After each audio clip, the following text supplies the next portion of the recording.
Welcome to the video, everyone. Thanks for joining me today, and welcome to all the new subscribers to the channel. Please like and comment on the video and also subscribe to make sure you don't miss videos such as these. So in this particular video, we are going to be discussing the topic of your first product. So exactly how many products should you launch when you're first starting out with Amazon FBA? It's a question that I had. I didn't know whether to launch 1 or 4 or 10. Who knows? So I'm going to be giving you all the information that I know about that topic and also give you my experiences from launching products myself. We're also going to look at what you're going to expect to see from your first year selling on Amazon. So again, I'm going to back up what I'm saying with evidence from what I've experienced, from what my students have experienced also, and then just my knowledge on the subject. So I hope you enjoy the video. Stay tuned till the end, and I'll see you in the next one. Welcome to the video, everyone. Thanks for joining me. So we're going to jump straight into this presentation. Something that all of you need to consider when you are initially looking to start out on Amazon FBA. I've seen people make mistakes when this question presents itself to them. They've chosen too many products, for example, and it can really cripple you in the long run. So it's very easy to become overwhelmed at the beginning with all the information that you see online. So hopefully this information will shed some light on this question and give you an idea of what you should do when you're getting started. Now, the question's obvious. How many products should I launch as a beginner on Amazon FBA? So we're going to look at the main points to consider when you're making this decision, right? So we have the first obvious point, which is budget. Now, you're going to need a certain amount of capital to invest into Amazon FBA to get started. Now, obviously, the more products that you launch, for example, if you launch 3 products all at once, you would need to have a bigger budget or more capital to invest in the venture from the beginning.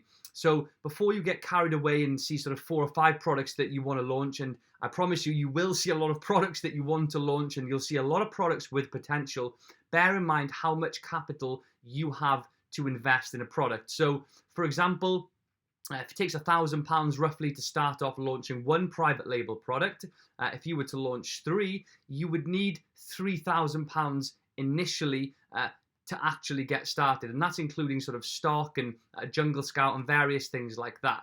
Time constraints would be number 2.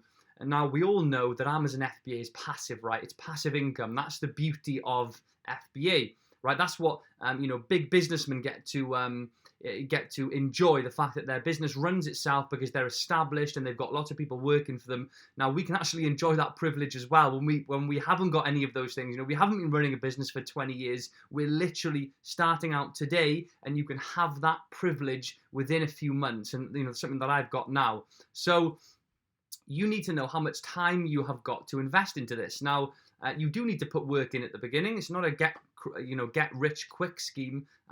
You need to put and invest time into your FBA endeavor. Now, that might include product research, market analysis, sampling products, negotiating with suppliers, creating your written copy for your listing, optimizing campaigns, PPC, things like that. It takes time. Now, if we look at the average time for to get a product launched, say 100 hours, right? 100 hours of time. So, 5 hours a day for 20 days would be just an example. I've seen some people do it at that sort of rate. Now, if you can invest 100 hours, that's perfect. But if you launch 3 products and don't realize how long it takes, you'd need 300 hours. Now, that might not be possible if you've got a family or, you've got other commitments elsewhere. So on average, 100 hours to launch a product. It's not that long, considering that you're going to be generating consistent income from that product from that point onwards. But needs to be bared in mind when you are starting, because the more products you launch, the more initial time needs to be invested at the beginning. Obviously, we know that once we're actually launched, that's when you really reap the rewards. Then the passivity becomes very apparent, and basically you just make money whilst it churns over, sort of day in and day out, which is cool. So point number 3, risk factor. Obviously, the more products you launch, the more capital you'll be investing. So essentially, you're risking more money. Now, bear in mind, for this point, you need to be aware that Amazon FBA is a very secure investment opposed to other business models, right? You're lucky if you see a sort of 10% return within banks, maybe even 5% annually. Same with Forex trading or or with stocks and shares, an annual return of sort of between 5 and 15%. Now with Amazon FBA, we look at 40 to 50% profit margins on each investment, and you can have sort of 4 cycles a year of products coming in and replenishing stock. So the difference between what I've mentioned in the latter and Amazon FBA is quite dramatic, and it is a very secure investment. And remember that we are applying a set of variables, being reviews, LQS, weight, things like that. A set of variables we're applying to data, right? And we're making data-driven decisions. We're not guessing if a product will do well. We know it will do well. We have assessed the marketplace. We've looked at the product itself, how long it's been doing well for, and we've calculated that you can make X amount over this period of time, and you've differentiated and you launch. So the risk is fairly low.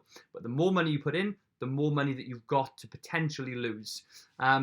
Capital for restocking. So you don't only need to consider your initial investment.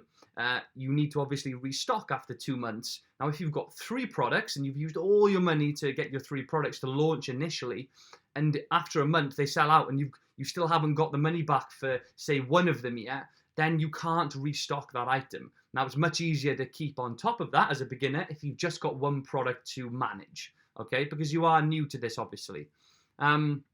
Now, if we look at a forecast, now this is just typical, something that actually I had an email last week from a student who gave me the inspiration to make this video, and this was a general breakdown, give or take sort of 10% either way, of their initial investment. So you can typically look at investing £1,000 for your first product, assuming you launch 1. We can see this is a 1 product example, and see a return of £2,000. So you'd have 100% return on that initial investment. Now, if we look underneath there, we've got a sale price of $19.99. 100 units is $1,999. I've just rounded, don't have a go at me, I've just rounded it up to 2,000 here. So we can see that this is a typical example. Now, what we'd look at the investment, we'd categorize that as the risk, right? That's what you're initially pumping into the business model. As I mentioned previously, the risk is not very high. The return on the investment would be 2,000, and you'd be making £1,000 profit then on that product itself. So when we look at it broken down like this, you can see quite easily how you can make a profit from this. So if we looked at that sale price of $19.99, it would have cost about £10 for this student to buy the product, get the imagery made, bring it over to the UK, pay the VAT, all these things, and then the $9.99 is the profit on the sale. Now, if we look at launching 3 products, we can see that you're going to have triple the risk initially to put into your first 3 products, but also you're going to have a higher return because you've got 3 different products you're going to be getting income from. And again, you need to bear in mind these 4 points when you are choosing. Now, let's look at an example about your first year, right? Let's project your product 1 over a year. Now, if you make £1,000 profit on each 100 units that come in, let's say you have 4 cycles or 4 waves of products coming in throughout the year, January, April, July, and September, you restock on those dates, you will see £1,000 on each of those, shall we say, investments. Now, that's £4,000 over the course of the year, which is great, right? That's a very healthy income to get from 1 product. Bear in mind, this is your first, and once you start to experience this, you can see, wow, okay, so what if I had 4 products, or what if I had 10 products? Like, that's what I've done, scaled up to where I am now. So if we look at this example, you're going to be looking at obviously a much larger return on investment initially. So if we look at a £1,000 return per product times 3 products would be 3,000. 4 cycles or 4 waves of inventory coming in over the year, and you would have a £12,000 profit that year. Now, that's a full-time job just from 3 products. And again, I am being fairly conservative with this estimate of revenue. I've seen students up to sort of £5,000 per month on 1 product, and I've seen it as low as sort of 500 to 600. So I've remained conservative to make sure that it's realistic for everyone. So as you can see, you do have options when you start out. So my advice and my experience, I only launched one product. I went on from that first product and launched 4 more. That was because I saw the potential, I saw the gap in the market, I really understood how it worked at that point and knew that I could make it work.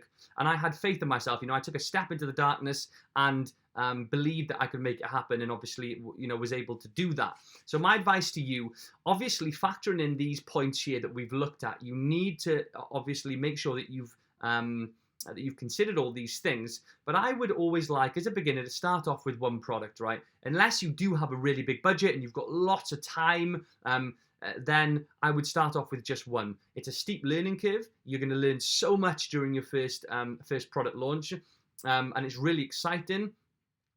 And you can see a healthy return from one product. So I would start with one. Now, once you understand how it works and you've started to produce some good revenue figures, you can then look at reinvesting that profit into new products. So you're not risking anything else, because you're just reinvesting that £1,000 that you're making every round of products that you're selling, or every replenishment of stock. You can just reinvest the profit rather than spending it, and you can see there how the scalability becomes quite apparent. You can grow quite quickly. So that would be my advice. Start with one product. It's more than enough. You can then scale organically rather than investing all of your own money at the beginning.